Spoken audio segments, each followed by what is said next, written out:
చాలామంది మనుషులు చేసే ఒక పెద్ద తప్పు ఏమిటో తెలుసా? వారు తమ బలమును, జ్ఞానమును, తమ శక్తియుక్తులను నమ్ముకొని జీవిస్తారు.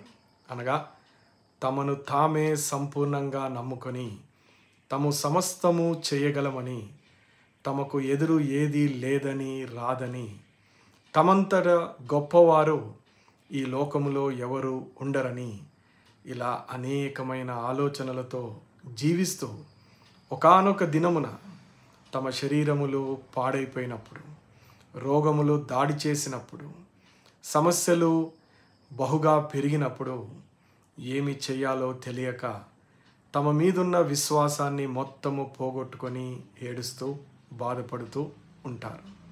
ప్రియ సహోదరుడా, సహోదరి, మరి మనకైతే మనము మన శక్తియుక్తులను, బలమును, మన యొక్క ఆత్మవిశ్వాసమును నమ్ముకున్న వారము కాదు.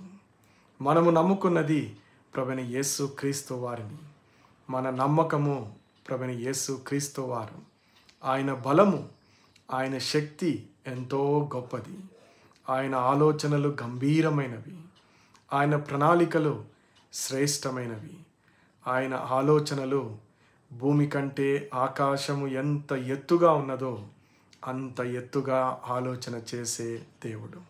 ఇంత గొప్ప దేవుడు మనకుండగా ఆయనను నమ్ముకొనుట ద్వారా మనకు మేలు. ఆయనను నమ్ముకొనుట ద్వారా మనకెన్నో ఆశీర్వాదాలు. మనలను మనమే నమ్ముకొని మనము కృంగిపోయే బదులు ప్రభువైన యేసు క్రీస్తు వారిని నమ్ముకొని దినదినము బలాభివృద్ధి నొందుచు మనము దేవుని చేత ఆశీర్వదించబడదము, నడిపించబడదము.